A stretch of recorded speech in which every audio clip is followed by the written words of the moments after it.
J'ai refusé de vendre l'appartement que j'ai payé avec mon sang et mes larmes pour financer le divorce de ma sœur. Alors, mes propres parents m'ont traîné au tribunal. Ils vont le regretter amèrement. Mes parents m'ont attaqué en justice pour avoir refusé de vendre mon appartement pour payer le divorce de ma sœur. J'ai refusé de céder l'appartement que j'ai payé avec mon sang et mes larmes pour financer les erreurs de ma sœur. Alors, mes propres parents, ma propre chair, m'ont traîné devant un tribunal. Ils pensaient me briser, me forcer à plier. Mais ils ont sous-estimé ma détermination. Ils vont le regretter amèrement, car je leur ai donné une leçon qu'ils n'oublieront jamais. Bonjour à tous et bienvenue sur ma chaîne. Avant de plonger dans les détails de cette histoire incroyable mais vraie, j'aimerais savoir d'où vous m'écoutez. Dites-moi dans les commentaires de quelle ville ou de quel pays vous êtes, et quelle heure il est chez vous en ce moment. C'est fascinant de voir à quel point notre communauté est internationale.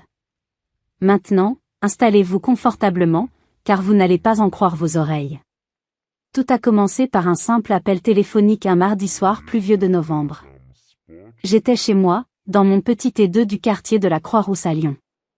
La pluie tambourinait contre les vitres du velu, un son que j'avais appris à aimer, le son de la sécurité, du confort.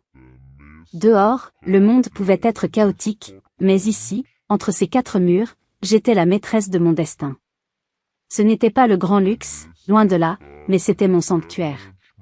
Chaque objet, du canapé que j'avais monté moi-même au petit tableau acheté dans une brocante, avait une histoire. Chaque brique, chaque recoin de cet appartement représentait 5 années de ma vie. 5 années à travailler comme une forcenée dans un cabinet d'audit, à cumuler les heures supplémentaires jusqu'à minuit, à voir mes amis sortir pendant que je restais au bureau à vérifier des bilans comptables. 5 années à manger des pâtes au beurre 6 jours sur 7, à refuser toutes les invitations à des vacances, même un simple week-end à la campagne, parce que chaque euro économisé me rapprochait de mon but. J'avais manqué le mariage de ma cousine préférée parce que je ne pouvais pas me permettre le billet de train et le cadeau. J'avais porté le même manteau d'hiver pendant 4 ans. À 29 ans, j'étais enfin propriétaire. Pour moi, qui avait grandi en voyant mes parents jongler avec les dettes, les crédits à la consommation et les lettres de rappel des huissiers, ce sentiment de sécurité, cette indépendance financière, n'avait pas de prix. C'était ma revanche sur une enfance marquée par l'insécurité. Le téléphone a sonné, vibrant sur la table basse. C'était ma mère. Sa voix, d'habitude mielleuse et chantante, surtout quand elle voulait quelque chose, était étrangement froide, métallique. Juliette, il faut qu'on parle. C'est à propos de ta sœur. Mon estomac s'est noué. Chloé, ma petite sœur de 26 ans, était la princesse de la famille. Belle, charismatique, elle avait toujours tout obtenu sans effort, grâce à un sourire ravageur et une capacité innée à manipuler son entourage. Il y a 2 ans, elle avait décroché le gros lot en épousant Antoine, l'héritier d'un prestigieux domaine viticole près de Bordeaux. Un mariage somptueux dans un château, des robes de créateur, une vie de conte de fées. Pendant ce temps, je comptais mes centimes pour finir de rembourser mon prêt étudiant. Qu'est-ce qu'il y a? Elle va bien? Ai-je demandé, une pointe d'inquiétude sincère dans la voix malgré notre relation compliquée. Elle va divorcer, a lâché ma mère, sans aucune émotion apparente. Le silence qui a suivi était lourd, pesant. Antoine a découvert qu'elle le trompait. Depuis des mois. Avec son meilleur ami et associé. J'ai fermé les yeux, pas vraiment surprise. Chloé avait toujours eu un rapport compliqué à la fidélité, considérant que les règles ne s'appliquaient pas à elle. La famille d'Antoine est furieuse. Ce sont des gens puissants, tu sais. Ils ont les meilleurs avocats de France. Ils veulent la détruire, Juliette. La laisser sans rien. Elle a besoin d'un ténor du barreau, quelqu'un qui puisse rivaliser avec eux à Paris. Je sentais venir le coup de massue, la demande inévitable. Et donc, ai-je dit prudemment, espérant contre tout espoir me tromper. Et donc, il faut de l'argent. Beaucoup d'argent. Les honoraires de l'avocat qu'on a trouvé s'élèvent à une somme que nous ne pouvons absolument pas payer. Elle a marqué une pause, laissant la tension monter, me laissant imaginer le pire. Puis la bombe est tombée, froide et précise. Il faut que tu vendes ton appartement. J'ai cru que j'avais mal entendu. Un rire nerveux, presque hystérique, m'a échappé. Pardon? Tu plaisantes, j'espère. C'est une blague? Ce n'est pas le moment de plaisanter, Juliette, sa voix était devenue tranchante comme une lame de rasoir. Ta sœur risque de se retrouver à la rue. C'est ton devoir de l'aider. Mon devoir? Mon devoir était de sacrifier le fruit de 5 ans de sacrifice pour réparer les erreurs d'une adulte qui avait sciemment et délibérément trompé son mari? Non, ai-je répondu, ma voix tremblante de colère contenue. C'est hors de question. C'est ma maison. Ma sécurité. C'est tout ce que j'ai. La sécurité? Mais de quoi parles-tu? La famille est la seule sécurité qui vaille, a-t-elle crié, sa voix montant dans les aigus. Tu as toujours été égoïste, à ne penser qu'à tes chiffres et à ton petit confort. Pour une fois dans ta vie, pense à quelqu'un d'autre. Pense à ta sœur. J'ai senti les larmes me monter aux yeux, des larmes de rage et d'injustice. C'est Chloé qui n'a pensé à personne en faisant ça. Ce sont ses choix, ce sont ses conséquences. Ce n'est pas une question, Juliette, a-t-elle sifflé avant de raccrocher brutalement. C'est ta responsabilité. Je suis restée là, le téléphone à la main, le cœur battant à tout rompre.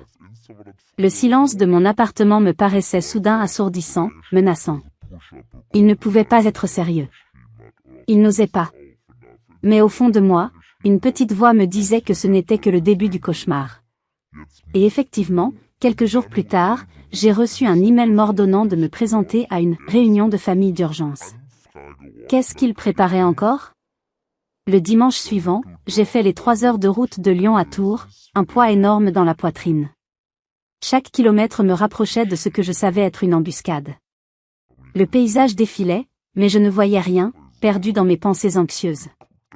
Je repensais à mon enfance, à la façon dont Chloé avait toujours été le soleil autour duquel toute la famille tournait, tandis que j'étais l'ombre discrète et studieuse. Ses caprices étaient des désirs, mes besoins étaient des contraintes.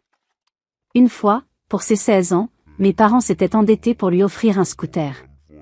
Pour mes 18 ans, j'avais reçu un livre sur la comptabilité. Le message avait toujours été clair. En entrant dans la maison de mon enfance, l'atmosphère était encore plus glaciale que je ne l'avais imaginé. Mon père, ma mère et Chloé étaient assis dans le salon, les visages fermés. Mais ils n'étaient pas seuls. Ma tante Céline, la sœur de ma mère, et son mari, l'oncle Marc, étaient là aussi. Ils étaient la branche riche de la famille, et leur présence n'annonçait jamais rien de bon. C'était le comité de crise au complet. « Ah, te voilà enfin », a dit mon père sans même me regarder, le ton plein de reproches. « Assieds-toi. Nous devons discuter de la stratégie. » « Quelle stratégie ?» ai-je demandé, restant délibérément debout pour marquer ma distance. « La stratégie pour sauver l'avenir de Chloé, bien sûr, a déclaré ma mère comme si j'étais stupide. Nous avons trouvé le meilleur avocat de Paris spécialisé dans les divorces complexes, Maître Dubois. Ses honoraires de base sont de 100 000 euros. La somme a flotté dans l'air, obscène. 100 000 euros. Pour défendre l'indéfendable. Mon oncle Marc, qui aimait jouer le rôle du patriarche sage et réfléchi, a pris la parole. C'est une somme considérable, mais nécessaire. La fortune des Bordeaux se compte en dizaines de millions. Sans une défense adéquate, Chloé se retrouvera avec rien. Absolument rien. Le contrat de mariage est blindé. Chloé, qui n'avait pas dit un mot jusqu'à présent, a commencé à sangloter doucement, le visage caché dans ses mains. Un spectacle parfaitement orchestré pour susciter la pitié. Nous avons fait nos comptes, a continué mon père, sortant un carnet. Nous pouvons obtenir 30 000 euros en hypothéquant la maison. Et nous pouvons contribuer à hauteur de 25 000 euros, a ajouté ma tante Céline, non sans un soupir qui montrait bien l'ampleur de son sacrifice. Ce qui nous laisse, un manque de 45 000 euros, a conclu ma mère, en plantant enfin ses yeux dans les miens. Le piège se refermait. Ton appartement à Lyon, a-t-elle dit, sa voix faussement douce et mielleuse. Il est estimé à au moins 300 000 euros maintenant, n'est-ce pas? Le marché a bien grimpé. Je la regardais, dégoûtée par ce calcul froid et précis. Le plan est simple. Tu le vends. Tu nous donnes les 45 000 euros pour Chloé. et avec les 250 000 restants, tu auras un apport formidable pour acheter quelque chose de plus grand, de mieux. C'est un investissement intelligent, tu vois. Une opportunité. Une opportunité. Ils osaient appeler ça une opportunité. Ils voulaient me déraciner, détruire mon havre de paix, et ils me présentaient ça comme un service qu'ils me rendaient. Non, ai-je répété, ma voix plus ferme cette fois. Mon appartement n'est pas à vendre. Je ne sacrifierai pas mon avenir pour les erreurs de Chloé. La fureur a déformé le visage de mon père. L'avenir? Mais quel avenir? Un avenir seul dans ton petit appartement minable? La famille, c'est ça le véritable avenir. Et la famille, ça s'entraide. Où était cette famille quand je travaillais 60 heures par semaine pour économiser? Où était-elle quand je mangeais des nouilles instantanées pendant 2 ans pour payer les frais de notaire? Nous t'avons proposé notre aide, a crié ma mère, sur la défensive. Vous m'avez proposé d'être garant si j'achetais un appartement 3 fois plus cher dans le quartier chic où Chloé habitait avec Antoine, juste pour les apparences. Pour que vous puissiez vous vanter auprès de vos amis. L'image est importante dans ce monde, Juliette, a-t-elle reniflé. Ma sécurité financière est plus importante pour moi, ai-je rétorqué. Le ton est monté. Chloé pleurait de plus belle. Mon oncle et ma tante me regardaient avec mépris. J'étais l'égoïste, la sans-cœur, la calculatrice. J'étais celle qui brisait l'unité familiale. Épuisée, écœurée, j'ai pris mes clés. Cette conversation est terminée. Ma réponse est non, et elle le restera. Je suis partie en claquant la porte, leurs cris de colère résonnant dans mon dos. En reprenant la route vers Lyon, les larmes coulaient enfin. Mais ce n'étaient pas des larmes de tristesse. C'étaient des larmes de rage. Je savais qu'il n'allait pas en rester là. Le regard de ma mère contenait une promesse, une menace silencieuse. Mais je n'aurais jamais pu imaginer jusqu'où leur cruauté pouvait aller. Les semaines qui ont suivi ont été un véritable enfer psychologique. Le téléphone n'arrêtait pas de sonner. C'était ma mère, tantôt suppliante, tantôt menaçante. C'était mon père, me faisant la morale sur le devoir et l'honneur familial. C'était Chloé, m'envoyant des messages larmoyants sur la façon dont j'étais en train de ruiner sa vie. J'ai bloqué leurs numéros, mais ils ont commencé à utiliser les téléphones de voisins ou d'amis. C'était un harcèlement constant, une torture mentale conçue pour me faire craquer. Mais je tenais bon. Mon appartement était ma forteresse, et je ne la laisserais pas tomber. Puis, ils ont changé de tactique.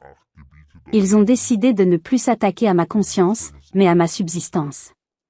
Un lundi matin, mon chef, Monsieur Bernard, un homme habituellement calme et posé, m'a convoqué dans son bureau. Son visage était grave, ce qui n'était jamais bon signe. « Juliette, asseyez-vous. Je dois vous parler de quelque chose de délicat. » Mon cœur a commencé à battre plus vite. Nous avons reçu un appel. Un appel anonyme. Il a fait une pause, choisissant ses mots avec soin. La personne au bout du fil prétendait être un ami de la famille, inquiet pour vous. Elle a affirmé que vous traversiez une période de grande instabilité émotionnelle. Que vous aviez de graves problèmes financiers, des dettes de jeu, et elle a insinué que vous pourriez être tenté de confondre les comptes de nos clients avec les vôtres. Le sol s'est dérobé sous mes pieds. C'était un coup de poignard dans le dos, d'une violence inouïe. Je savais. Je savais instantanément d'où venait cet appel. C'était leur signature. C'était la manipulation, la cruauté poussée à son paroxysme. Ils ne pouvaient pas me forcer à vendre, alors ils allaient me faire perdre mon travail. Ils voulaient me priver de mes revenus, me mettre dans une situation si précaire que la vente de mon appartement deviendrait ma seule option de survie. C'était diabolique. Monsieur Bernard, c'est un mensonge absolu, ai-je bégayé, sentant la panique m'envahir. C'est une histoire de famille compliquée. Mes parents, ils me mettent la pression pour des raisons financières et comme je refuse de céder, ils... Juliette, m'a-t-il interrompu, son regard mélange de pitié et de professionnalisme. Je vous connais depuis 5 ans. Je connais la qualité de votre travail et votre intégrité. Je ne crois pas un mot de ces accusations. Cependant, une allégation de cette nature est extrêmement grave. Le règlement de l'entreprise m'oblige à lancer une vérification interne. Vos accès aux comptes les plus sensibles seront temporairement suspendus. J'ai cru que j'allais m'évanouir.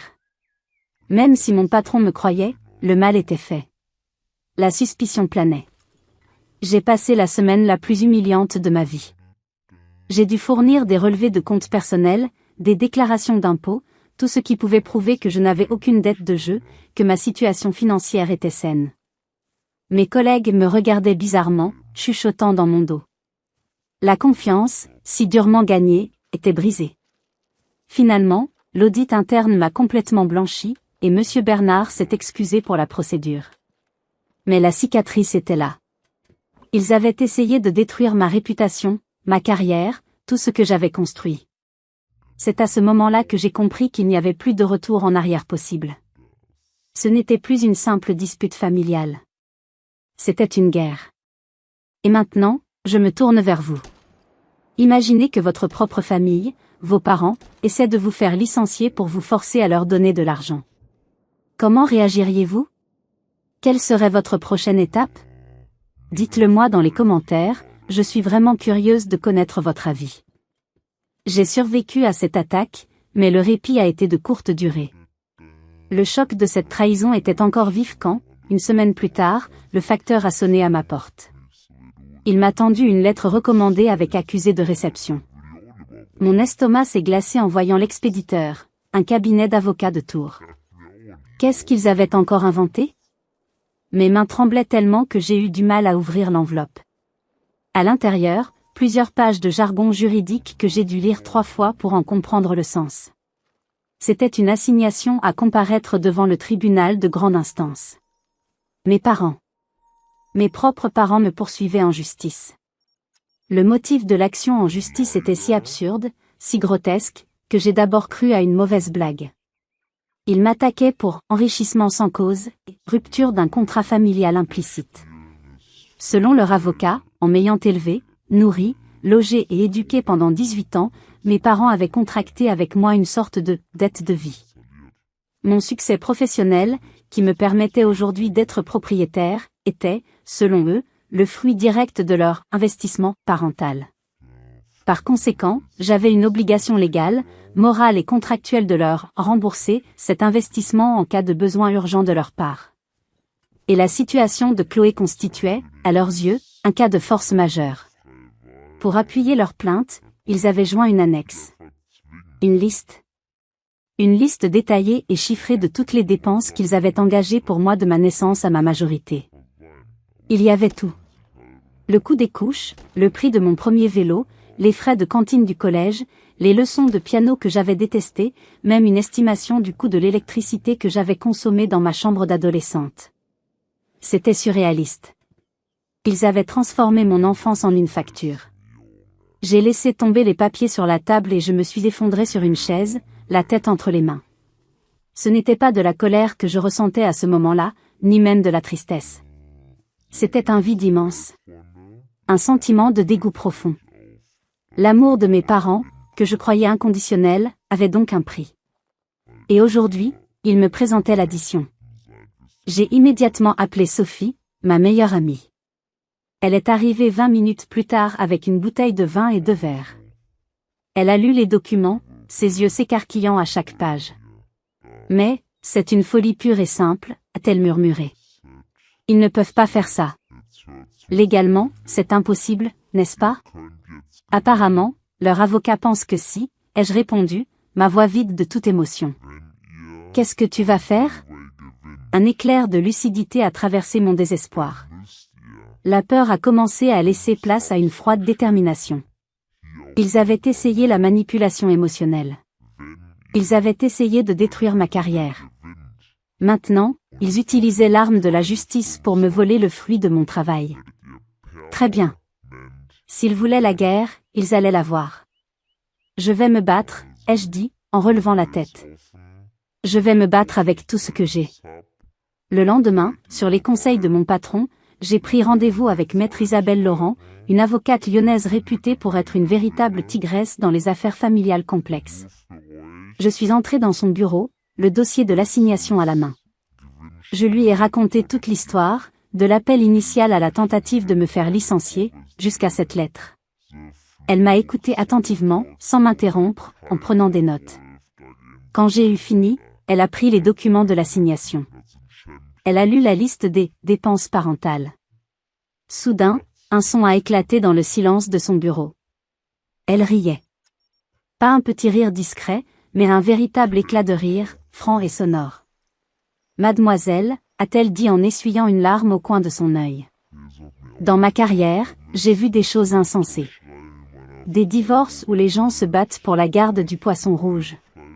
Des héritages où des frères et sœurs s'entretuent pour un service en porcelaine. Mais ça, c'est du grand article. C'est peut-être le dossier le plus ridicule que j'ai jamais vu. Son rire était contagieux. Pour la première fois depuis des semaines, j'ai senti un poids s'enlever de mes épaules. Alors, vous pensez qu'on peut gagner, ai-je demandé, l'espoir renaissant. Maître Laurent a posé les papiers, son visage redevenant sérieux. Gagner ? Mademoiselle, nous n'allons pas seulement gagner. Nous allons les pulvériser. Et nous allons faire en sorte qu'ils paient pour cette humiliation. La phase de collecte des preuves a été invasive et pénible. Il voulait tout voir, tout savoir. Mais il ne savait pas que, pendant toutes ces années, j'avais gardé des traces de tout. Et j'avais des secrets bien gardés qui allaient bientôt éclater au grand jour. Que pensait-il découvrir? Et qu'allait-il regretter d'avoir cherché? La phase de découverte, comme on l'appelle dans le jargon juridique, a été une véritable épreuve. L'avocat de mes parents a exigé l'accès à la totalité de mes archives financières des 10 dernières années. Chaque relevé de compte, chaque fiche de paie, chaque déclaration d'impôt. Il voulait la preuve irréfutable de la manière dont j'avais financé mon appartement, cherchant la moindre faille, le moindre euro qui aurait pu provenir d'un don familial pour justifier leur théorie de l'investissement parental. J'ai passé des nuits entières à scanner des documents, à classer des factures, à revivre chaque sacrifice. C'était humiliant. C'était comme si ma vie entière était disséquée, analysée par des étrangers qui cherchaient à me salir. Pendant ce temps, le divorce de Chloé suivait son cours. Sans l'avocat parisien à 100 000 euros, elle avait dû se contenter d'un avocat commis d'office, complètement dépassé par la machine de guerre juridique de la famille de son mari. Le contrat de mariage a été appliqué à la lettre. Elle a pu récupérer ses effets personnels, ses sacs à main de luxe et ses chaussures, mais rien de plus. Pas de pension alimentaire, pas de part du patrimoine. Rien. Elle est retournée vivre chez mes parents, à Tours, la queue entre les jambes. La nouvelle de mon procès s'est répandue comme une traînée de poudre dans notre cercle familial et amical. Mes parents ont mené une véritable campagne de diffamation contre moi. À qui voulait l'entendre, ils racontaient l'histoire de leur fille ingrate et matérialiste qui préférait son tas de briques à sa propre sœur en détresse. Certains membres de la famille, des oncles, des tantes, des cousins que je n'avais pas vus depuis des années, m'ont appelé pour me faire la morale. J'ai perdu le contact avec des amis de longue date de la famille, des gens qui m'avaient vu grandir et qui choisissaient de croire à leur version sans même chercher à entendre la mienne. La solitude était parfois pesante. Mais d'autres, heureusement, ont vu clair dans leur jeu. Un soir, j'ai reçu un appel d'un numéro inconnu. C'était ma grand-mère Hélène, la mère de ma mère, qui vivait dans une maison de retraite à Nice. Juliette, ma chérie, c'est mamie. J'ai entendu parler de cette absurdité. Dis-moi que ce n'est pas vrai. Si, mamie. C'est vrai. J'ai entendu son long soupir à l'autre bout du fil. Ta mère, a-t-elle commencé, sa voix pleine de lassitude. Elle a toujours tout cédé à cette petite peste de Chloé. Elle l'a pourri gâté depuis sa naissance. Et maintenant, elle veut que ce soit toi qui paie l'addition de ses caprices. C'est une honte. C'est un peu ça, oui, ai-je répondu, la gorge nouée. Le simple fait d'entendre quelqu'un valider ce que je ressentais était un baume sur mes plaies. Eh bien, je veux que tu saches que je te soutiens à 100%. Et je vais appeler mon notaire dès demain matin. Ton père et ta mère ne toucheront pas un centime de mon héritage après ce qu'ils t'ont fait. C'est terminé. Cet appel a été une bouffée d'oxygène. Il m'a donné la force de continuer. De mon côté, avec Maître Laurent, nous préparions notre contre-attaque. Ils veulent vos relevés de compte? Parfait, a-t-elle dit avec un sourire carnassier. Nous allons aussi demander les leurs. Et c'est là que les choses sont devenues intéressantes. Car si j'avais toujours été une fourmi, mes parents, eux, avaient toujours été des cigales. Leur relevé de compte montrait des dépenses somptuaires, des week-ends dans des hôtels de luxe qu'ils ne pouvaient pas se permettre, des achats compulsifs, des crédits à la consommation pour financer un train de vie au-dessus de leurs moyens. Et puis, nous avons trouvé la pépite. 2 virements. Un de 2 000 € il y a 3 ans, et un autre de 1 500 € il y a 18 mois. Provenant de mon compte. Libellé, prêt papa-maman. 2 prêts que je leur avais faits quand ils étaient dans le rouge, et qu'ils n'avaient, bien sûr, jamais remboursés. Voilà notre arme, a dit maître Laurent. Non seulement ils ne vous ont jamais rien donné depuis votre majorité, mais c'est vous qui les avez soutenus financièrement. Le jour du procès approchait. J'étais prête. J'avais la vérité de mon côté. Mais quelle mise en scène mes parents allaient-ils préparer pour le tribunal? Le jour du procès est arrivé, un matin gris de fin d'automne. En entrant dans le palais de justice de Tours, j'ai senti une boule de glace se former dans mon ventre. C'était donc là que ça allait se jouer. La fin de ma famille. Dans une salle d'audience froide et impersonnelle. Mes parents étaient déjà là, avec leur avocat. Ils avaient orchestré leur apparition avec un soin méticuleux. C'était une véritable performance théâtrale. Ma mère portait un tailleur bleu marine sobre et élégant, le visage marqué par une tristesse étudiée. Mon père, dans son plus beau costume, avait l'air d'un patriarche digne et accablé par le chagrin. Et Chloé? Chloé était assise un peu en retrait, vêtue de couleur pastel, les cheveux sagement attachés, le regard baissé. Elle était l'incarnation de la victime innocente, de la jeune fleur fragile brisée par la vie. C'était pathétique et brillant à la fois. Ils jouaient le rôle de leur vie devant le juge. Maître Laurent, à mes côtés, m'a murmuré, ne vous laissez pas impressionner. Ce n'est que du cinéma. Le procès a commencé. L'avocat de mes parents a pris la parole. Il a brossé un portrait idyllique de mon enfance, sortant des albums photos, des bulletins scolaires où j'avais de bonnes notes, des dessins que j'avais faits à la maternelle. Il a parlé de leur sacrifice infini, de leur amour inconditionnel, pour me donner la meilleure éducation possible. Il m'a dépeint comme le pur produit de leur dévouement. Puis, le ton a changé. Il m'a décrite comme une enfant devenue adulte, ingrate et froide, une calculatrice obsédée par l'argent, qui, au moment où sa famille avait le plus désespérément besoin d'elle, leur avait tourné le dos. Elle a choisi la pierre plutôt que les gens, a-t-il déclamé d'une voix vibrante d'émotion. Elle a choisi la cupidité plutôt que la gratitude. Plusieurs personnes dans le public, probablement des amis de mes parents venus pour les soutenir, hochaient la tête d'un air navré. J'avais l'impression d'être le monstre du film. Puis ce fut au tour de maître Laurent. Elle s'est levée, calme et posée. Elle n'a pas fait de grands discours. Elle a simplement présenté des faits. Des documents. Elle a montré mes contrats de prêt étudiant, prouvant que j'avais financé mes études supérieures moi-même. Elle a montré mes fiches de paie, mes relevés d'épargne, prouvant que chaque centime de l'apport pour mon appartement provenait de mon seul travail. Elle a démontré mon indépendance financière totale depuis le jour de mes 18 ans.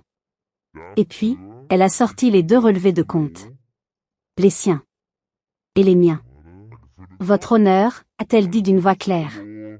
Voici la preuve de 2 prêts, totalisant 3 500 €, que ma cliente a consentis à ses parents au cours des 3 dernières années. Des prêts jamais remboursés. La question n'est donc pas de savoir si ma cliente a une dette envers ses parents. La question est de savoir pourquoi les plaignants, qui doivent de l'argent à leur fille, osent aujourd'hui la poursuivre pour lui en réclamer davantage. Le visage de mes parents s'est décomposé. Ils ne s'attendaient pas à ça. Mais le moment le plus dramatique, le coup de théâtre, est venu lorsque Chloé a été appelée à la barre. Elle s'est avancée, chancelante, comme si elle allait s'évanouir. Elle a commencé son récit, la voix brisée par les sanglots. Elle a parlé de son mariage, vide et sans amour, de son mari Antoine qui ne la voyait que comme un trophée. Elle a décrit sa liaison comme une recherche désespérée de chaleur humaine. C'était un discours poignant, si on ne connaissait pas la vérité. Puis, elle a levé les yeux vers moi, des larmes de crocodile coulant sur ses joues. Et elle a porté le coup de grâce. Et c'est Juliette qui m'a poussé à le faire, a-t-elle sangloté. Elle a toujours été jalouse de moi, de ma vie. Elle me disait qu'Antoine ne me méritait pas, que je devais trouver quelqu'un qui m'aime vraiment. Elle m'a encouragée. Un murmure a parcouru la salle. J'étais pétrifiée. C'était un mensonge. Un mensonge si monstrueux, si vil, que j'en avais le souffle coupé. Elle ne se contentait pas de jouer la victime, elle essayait de me faire passer pour l'instigatrice de sa propre destruction. Maître Laurent s'est levé lentement. Son regard était glacial. « C'est votre tour », m'a-t-elle murmuré. Le contre-interrogatoire allait commencer. Allait-elle réussir à démolir ce tissu de mensonges? Maître Laurent s'est approché de la barre des témoins, ses talons claquant sur le sol du tribunal. Le silence était total. Elle a regardé Chloé avec une sorte de pitié froide. « Mademoiselle », a-t-elle commencé d'une voix douce, presque compatissante. « Vous nous avez décrit un mariage malheureux. Pouvez-vous nous donner des exemples concrets de la façon dont votre mari vous a violé émotionnellement, pour reprendre vos termes ?» Chloé a reniflé. Il travaillait tout le temps. Il rentrait tard. Le week-end, il allait jouer au golf avec ses amis. Il ne voyait pas à quel point j'étais seule. Je vois, a dit Maître Laurent. Donc, votre mari travaillait dur pour maintenir votre train de vie luxueux, et il avait un passe-temps. A-t-il déjà été violent physiquement avec vous? Non, pas physiquement, a admis Chloé à contre-cœur. Vous a-t-il trompé? Pas que je sache. A-t-il négligé vos besoins financiers? Vous a-t-il empêché de dépenser de l'argent? Un petit sourire est apparu sur les lèvres de Chloé. Non, au contraire. Je pouvais avoir tout ce que je voulais. Maître Laurent a hoché la tête, comme si elle comprenait parfaitement. Donc, pour résumer, votre mari travaillait beaucoup, jouait au golf, et vous couvrait de cadeaux et d'argent. Et c'est pour cela que vous avez eu une liaison de 8 mois avec son meilleur ami et associé? Le piège se refermait. La colère a remplacé les larmes sur le visage de Chloé. Vous ne comprenez pas. Vous ne pouvez pas comprendre ce que j'ai sacrifié pour ce mariage. C'est une excellente question, a rétorqué Maître Laurent, son ton devenant plus incisif. Qu'avez-vous sacrifié, exactement, mademoiselle? Mon potentiel, a bégayé Chloé. J'aurais pu être tellement de choses. Comme quoi, par exemple? Quelle carrière envisagiez-vous? Je ne sais pas exactement, mais, plus qu'une simple femme au foyer décorative. Votre mari vous a-t-il forcé à arrêter de travailler ou de poursuivre des études? Non, mais...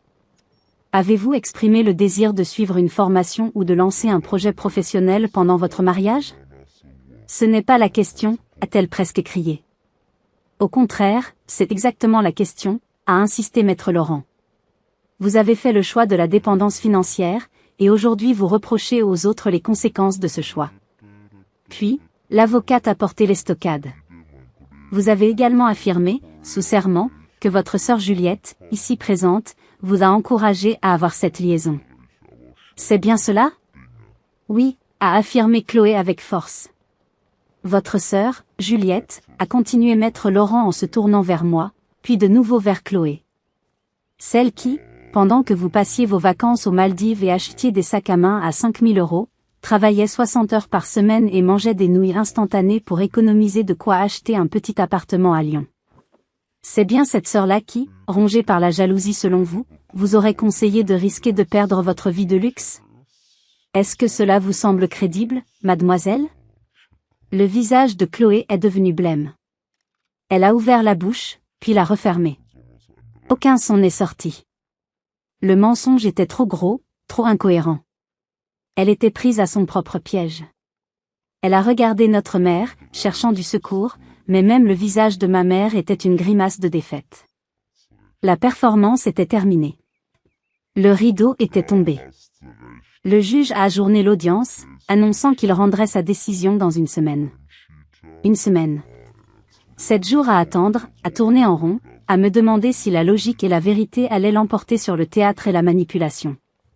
En sortant du tribunal, j'ai croisé le regard de ma mère. Il n'y avait plus de tristesse feinte, seulement une haine pure et glaciale. J'avais gagné la bataille, mais je savais que la guerre n'était pas finie. Quelle serait leur prochaine vengeance? Et quel serait le verdict final qui allait sceller nos destins? La semaine d'attente a été la plus longue de ma vie. Chaque sonnerie de téléphone me faisait sursauter. Je dormais mal, ressassant chaque mot, chaque regard échangé au tribunal. Malgré la performance brillante de Maître Laurent, une partie de moi craignait encore l'imprévisible, une décision de justice qui, d'une manière ou d'une autre, validerait leur folie.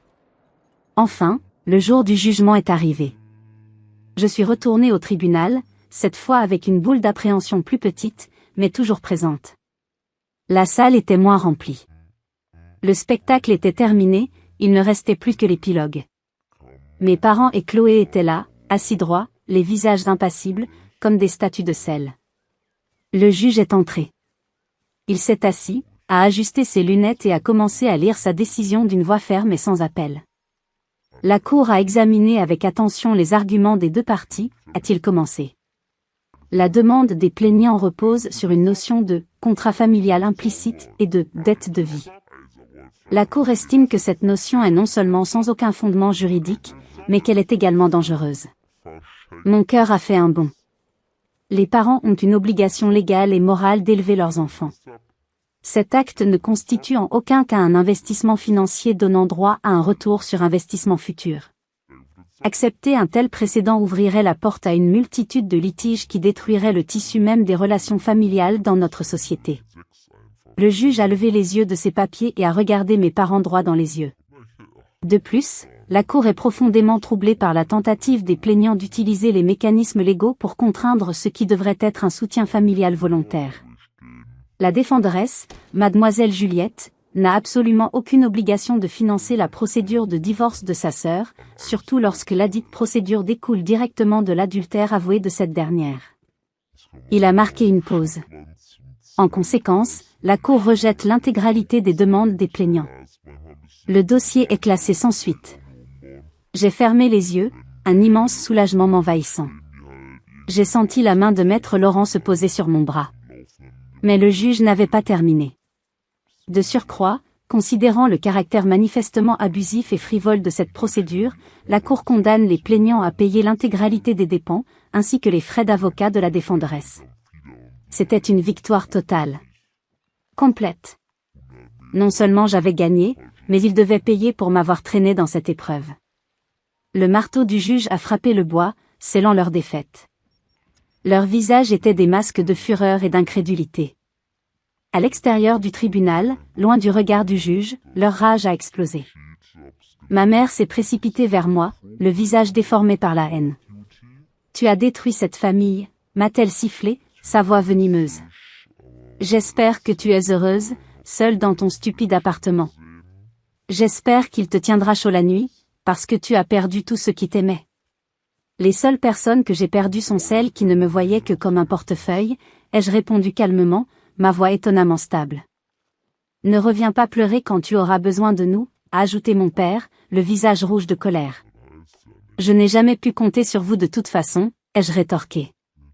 Ils sont partis, entraînant avec eux une Chloé qui n'a même pas daigné me regarder. Je suis restée seule sur les marches du palais de justice, me sentant vide, mais pour la première fois depuis des mois, véritablement libre. Je pensais que c'était la fin. Je pensais que, la justice ayant parlé, il me laisserait enfin tranquille. J'avais tort. La défaite n'avait fait qu'attiser leur désir de vengeance. Quelques jours plus tard, alors que je savourais ma nouvelle tranquillité, j'ai reçu un appel. C'était ma grand-mère Hélène. Sa voix était inhabituellement grave. « Juliette, ma chérie. Je suis fière de toi. Mais je dois te prévenir. Ta mère est hors d'elle. Elle a dit quelque chose qui m'a glacé le sang. Qu'est-ce qu'elle pouvait bien avoir dit de pire que tout ce qui avait déjà été dit? Elle a dit, a continué ma grand-mère, la voix tremblante, elle a dit, puisque la justice des hommes ne nous aide pas, on va s'en remettre à une autre forme de justice. Je ne sais pas ce que ça veut dire, Juliette, mais ça ne me plaît pas du tout. Faites attention à toi. Cette conversation m'a laissé avec un sentiment de malaise. Mais j'étais tellement épuisée par les derniers mois que j'ai essayé de ne pas y penser. Les conséquences du procès ne se sont pas fait attendre pour eux. La condamnation à payer mes frais d'avocat, ajoutés aux leurs, à creuser un trou béant dans leurs finances déjà précaires. Pour couvrir ces dettes, ils ont dû contracter des prêts à des taux usuraires auprès d'organismes de crédit peu scrupuleux. C'était le début de la fin. La nouvelle de leur défaite judiciaire et des raisons du procès s'est répandue.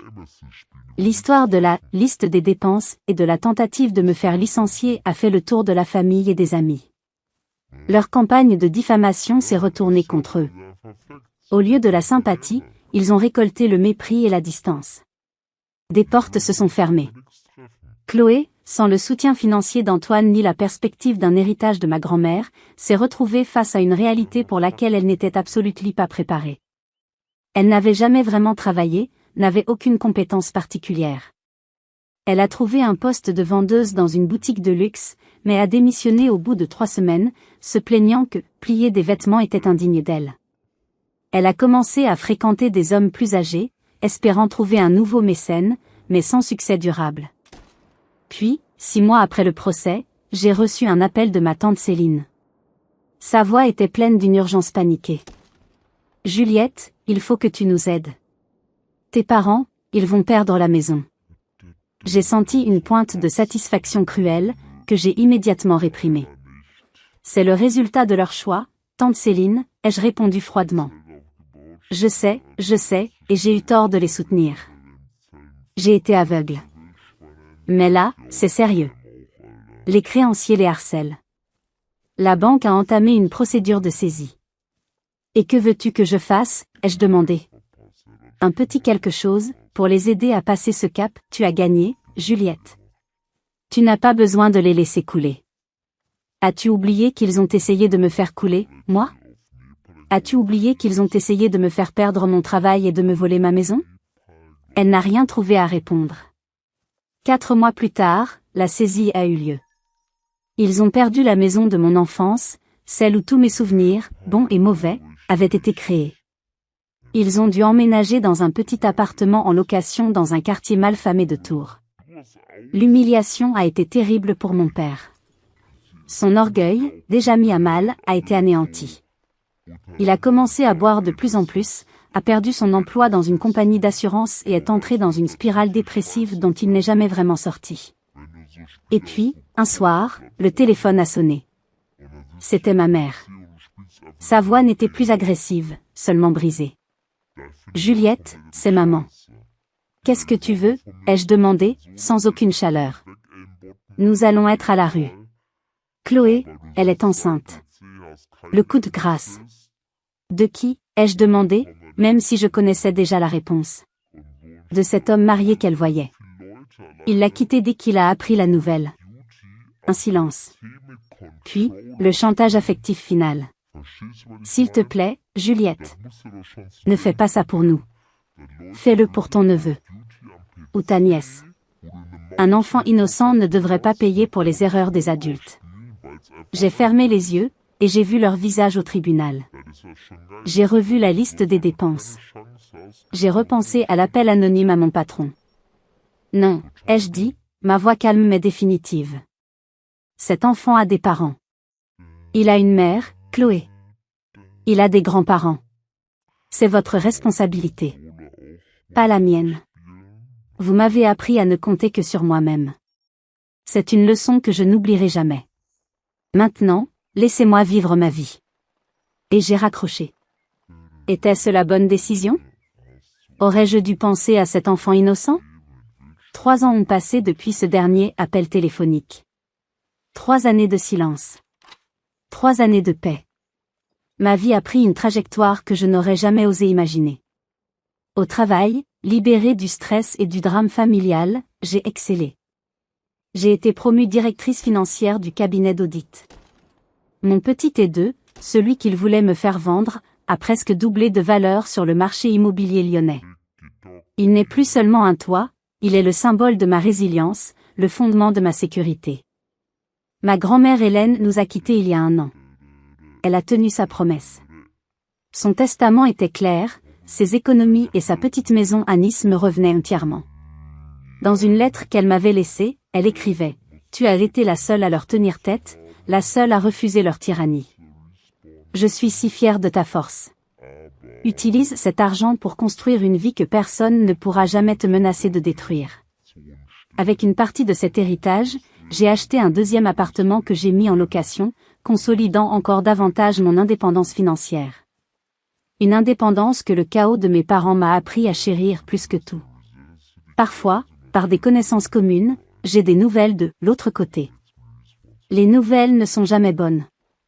Mon père, rongé par l'alcool et la dépression, a de graves problèmes de santé. Ma mère, à presque 70 ans, travaille comme caissière dans un supermarché pour joindre les deux bouts. Et Chloé, elle élève seule sa fille, qu'elle a prénommée Désirée. Elle vit avec mes parents dans leur petit appartement HLM, passant d'un petit boulot à l'autre, toujours à la recherche de l'homme providentiel qui la sauvera d'elle-même. Je ne ressens aucune joie de leur malheur. Honnêtement. Seulement une profonde et triste pitié.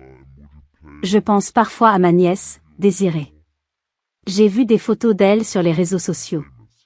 C'est une magnifique petite fille au sourire éclatant. Elle mérite tellement mieux que le chaos et l'instabilité dans lesquels elle est née. Mon amie Sophie pense que je devrais tendre la main, au moins pour l'enfant. Elle n'a rien demandé, Juliette. Ce n'est pas sa faute. C'est une question avec laquelle je me débat parfois, dans les moments de solitude. Ai-je le droit de la priver d'une tante qui pourrait lui offrir une certaine stabilité, un modèle différent? Mais à chaque fois que je vacille, je me souviens de ce jour au tribunal. Je me souviens de leur visage coordonné pour manipuler un juge.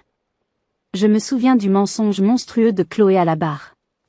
Je me souviens de l'appel anonyme à mon patron. Certaines limites, une fois franchies, ne peuvent être effacées. Certaines trahisons sont trop fondamentales pour être pardonnées, surtout en l'absence du moindre remords, de la moindre excuse. Mon appartement, qui vaut aujourd'hui une petite fortune, représente bien plus que de l'argent. Il représente mon émancipation d'un système familial toxique qui confondait amour et obligation, soutien et exploitation.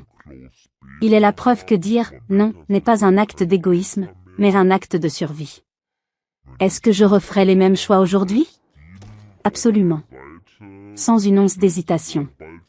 Parce que l'alternative était de les laisser m'entraîner dans leur chute, de sacrifier mon avenir pour retarder l'inévitable conséquence de leurs actes. Ce n'était pas de l'amour. Ce n'était pas de la loyauté. C'était de la complicité dans la destruction. Finalement, je n'ai pas perdu une famille. Je me suis échappé d'une famille qui était déterminée à me noyer avec elle.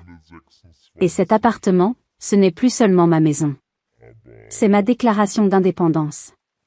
C'est la leçon la plus chère et la plus précieuse de ma vie. Parfois, la chose la plus aimante que l'on puisse faire pour les gens est de les laisser faire face aux pleines conséquences de leurs choix. Et parfois, la chose la plus aimante que l'on puisse faire pour soi-même est de refuser d'être leur filet de sécurité. Mon histoire est un témoignage de cela. Et vous? Avez-vous déjà dû faire un choix difficile pour vous protéger, même de vos proches? Partagez votre expérience dans les commentaires. Votre histoire pourrait aider quelqu'un d'autre à se sentir moins seul. Merci de m'avoir écouté jusqu'au bout. N'oubliez pas de laisser un like si cette histoire vous a touché, et de vous abonner pour ne pas manquer les prochaines. Prenez soin de vous.